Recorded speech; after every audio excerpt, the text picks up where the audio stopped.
What's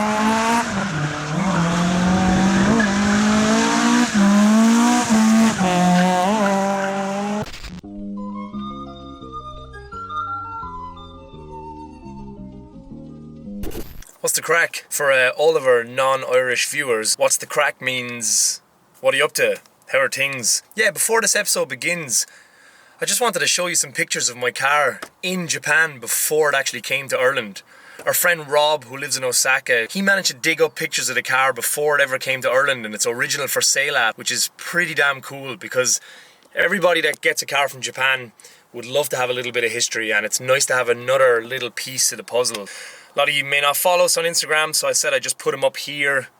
It's pretty cool, it looked very nice, and I'd like to do the car some justice again and have it looking similar. Also, I built the March, which you've seen over the last couple of episodes, just out of my imagination, trying to imagine what it would be like if there actually was a K11 March race car. And because Japan is the best place ever when it comes to that stuff, they actually built a K11 Calsonic March race car back in the 90s for the March Cup. Check it out here in this clip from Best Motor. It's only like a 3-second clip, and there's an amazing Pennzoil K11. So I guess Calsonic built one of these cars to race in the March Cup for shits and giggles back in the day, and that's just amazing. I had no idea this car existed up until a couple of months ago when the car was finished, so I got it close enough. I based mine on the Skyline, and this one is like a little bit different, but yeah, that's really cool that this car actually existed in Japan racing around Tsukuba. I'm being blinded by the sun. I gotta drive a little bit down the road here. Another bit of information that's kind of cool. You know the car that's up on the roof in Flip's shed, the AE92? We actually were suggested the channel of the guys that must have owned that car back in Japan. They've got about 30 subscribers, and their YouTube channel is called B Club, and all the cars are done in the exact same livery with the Garage Tech and the B Club stickers.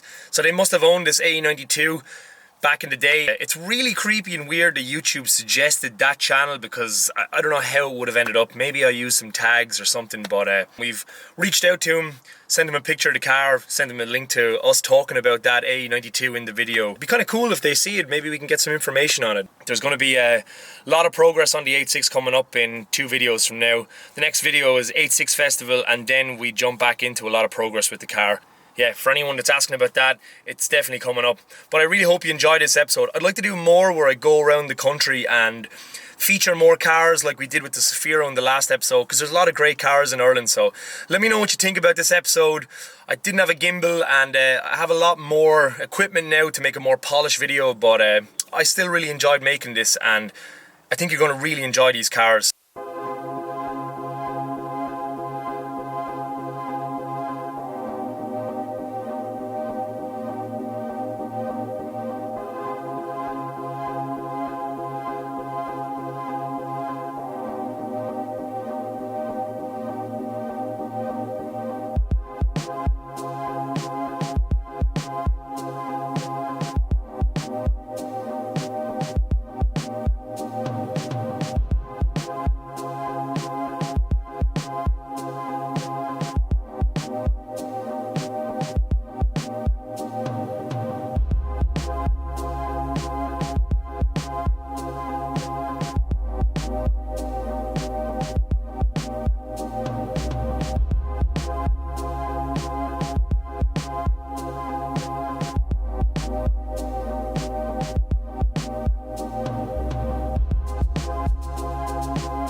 So the other night we tried to film up on Mount Leinster and it got dark pretty quick.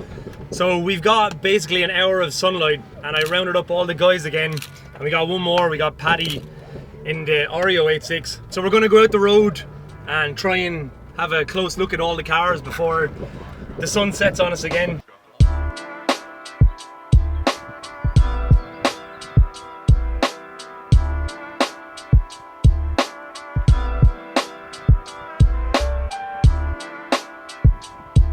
So we got all the lads lined up. Hopefully it doesn't get dark again and we'll give you a quick look at all the cars. Let's take a look at this. This is the first one.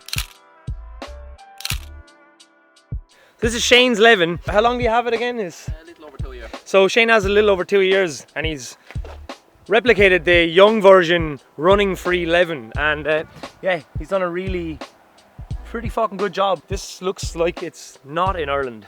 So 84 Levin.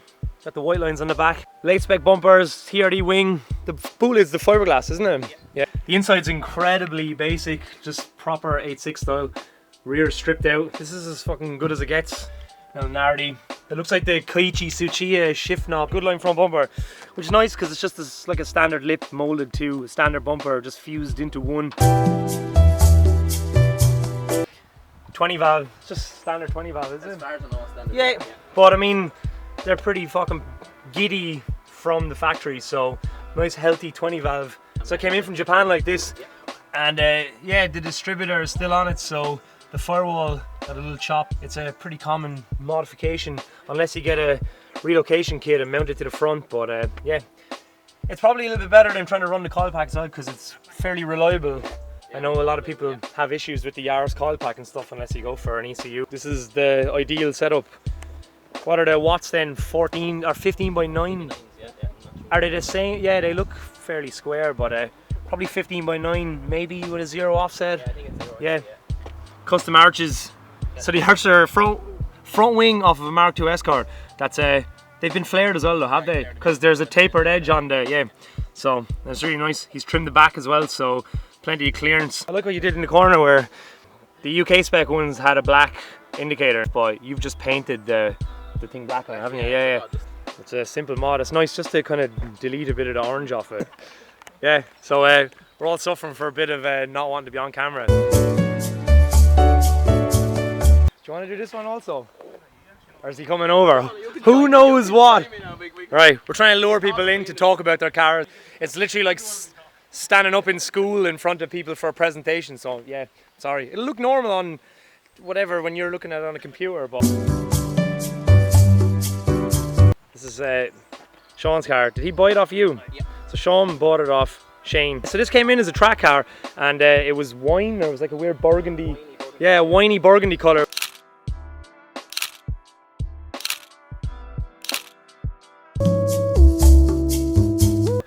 The guys actually painted this up and fucking turned it back into a road car. It's a 83 car, so it should have this back panel, but somebody in Japan actually put a late spec panel in it, and then it has the red line rear tails, which are actually the nicest ones, and they're actually fairly fucking expensive now. I think it's like 800 euros on Yahoo auctions for a set of these rear lights now.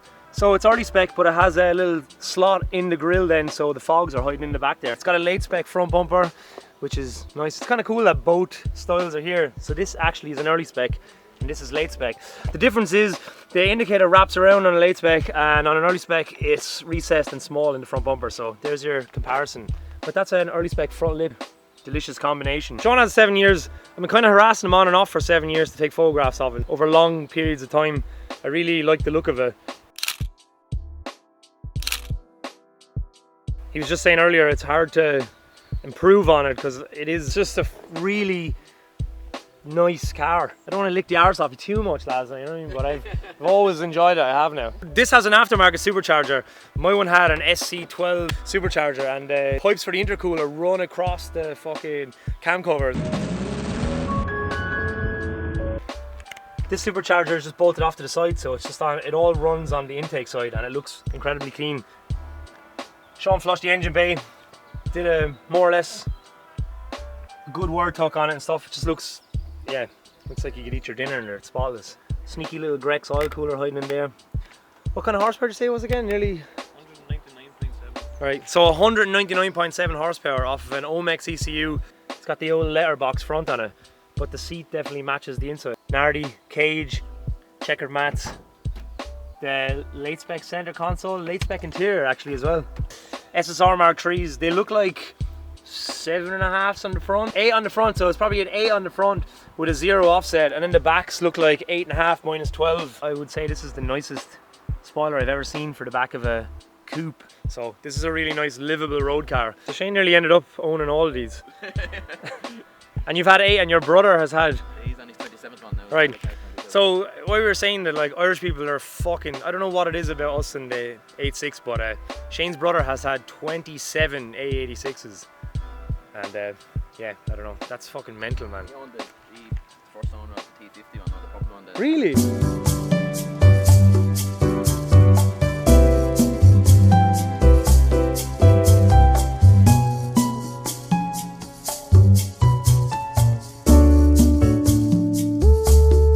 On to the next one. It's hard to see here, but it's a really nice combination of colours. They went for kind of like the standard two-tone style. Under like really bright light, it's got like almost a brown flake to the black, and then it's kind of like fucking bronze in the bottom. So it's a really nice colour. So now we're on to David, and we're going to harass him about his car. So David's owned this for 2 years. It's got the Levin grill, but this car actually still has all of its Zenki stuff, which is nice because you don't see it anymore. Every single one of the 86s here, and most people, they swap out all the Zenki stuff. Yeah, with big fat square watts on this. It's got the early spec rear lights. The two-tone all the way around looks fucking great. Nice old Kenwoods in there. Full interior in this, a little tamer than we would say. Full hardcore, like you can see here in this car. Right, so we missed the Civic Type R gear knob, look. Yeah, nice.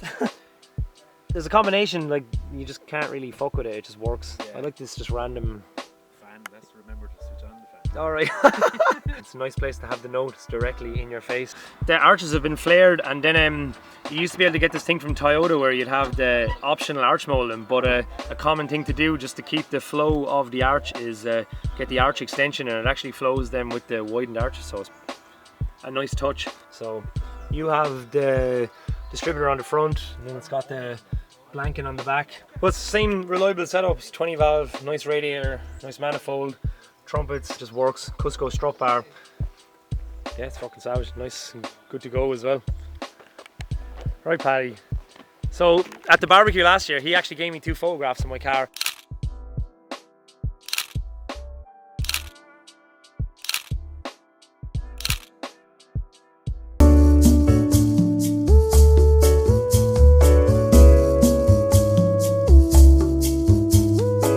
But you bought the Oreo car, so here it is. We featured this car on the website. And yeah, this is in the country since about 2007, but it was like built to be sold from Oreo, and yeah, it's spec'd pretty well. Like it had the best of everything thrown at it at the time. It was like a brand new 86, and a friend of ours picked it up, and it kind of like lived with him for a few years, and then eventually he sold it to another guy, and then you ended up with it. So I mean, it's absolutely loaded with parts. Like it has the best of everything. Like the spec list for this fucking thing is ridiculous. J-Blood fiberglass parts. Essentially this was pretty much built to be a track car, and it's kind of cool that you drive it on the street. You were the first person to have it on the road. Yeah, you definitely tried to put your own touches on it then, because you got the long chance. What are they, 15 by 8s? 15 by 8s.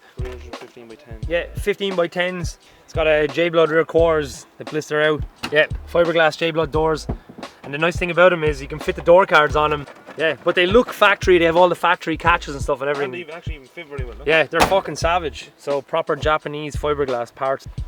Craft square mirrors. Full vortex with the combination of all the J-Blood stuff. Like every Defi gauge.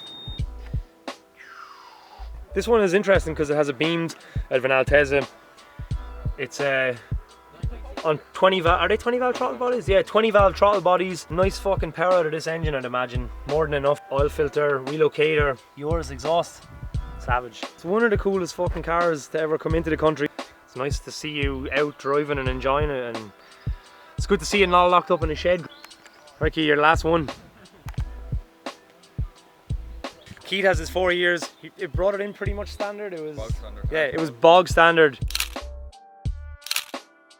The arches on an 86 are quite small, and you know, they look great with chunky wheels, so usually the treatment is to just lose the taper on them and flare them out. So 15 by 9, minus 13 all round square sizes. This is a nice combination colorway. It was actually a factory color, black over graphite. You've run the red lines in the back. Yours is also a GT Apex, so this is the highest grade that they would have came in. It came with electric windows. See, they're so confusing. Some of them didn't come with sunroofs, so this is a GT Apex without a sunroof. Brown glass. Electric mirrors. Oh, you have electric mirrors. That's what I was wondering. Electric mirrors as well. Used to have power steering. And it used to have power steering. You've gone for the good line front bumper, and it's got the early spec grille with the fogs behind it with it chopped in and the Levin badge. Nice Bride, standard passenger seat, Nardi, the Tier D Duracon, checkered mats, blue cage. Fuck, what cage is that? It's fucking It's a Cusco one that was modified. Cusco with an X-bar on it, and you kept the back seats in, which are never really to be used again. You daily drive this, or one of the, yeah, there's probably not that many people doing it, but Keith actually daily drives this. Give us a now look at the engine bay. Pop the hood, buddy. This is a popular enough combination in Ireland as just the 20 valve out of the front wheel drive Levins. We imported a shitload of front wheel drive Levins. It's a very reliable, obvious transplant for many people when trying to extract the power. It's cheap power. You have the 100mm Tech-R trumpets, which I would like to get. They're fucking very nice. Yaris coil pack. What ECU do you have then? It's a Ready ECU. yeah, Grady ECU. Just good, solid, reliable combination. Coilovers, Cusco top mounts. The old stickers. That's it, I guess. We've harassed all of you individually, so I've talked a lot of fucking shit here. But yeah, it was nice to get everybody out to just show you some of the cars that are hiding around where I'm living. Thank you.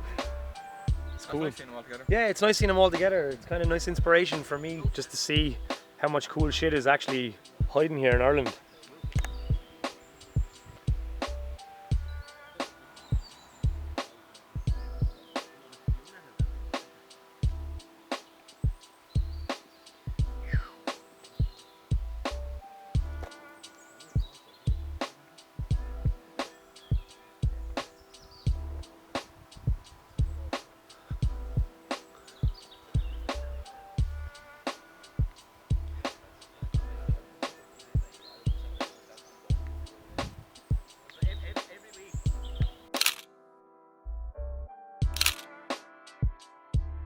I hope you enjoyed this, checking out, I guess, 5 of the top level 86s in Ireland, and all Levins. There's so much in this country, and this is just a small slice of what's here.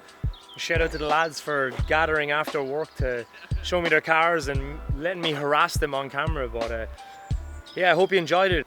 Stay tuned for more. Goodbye.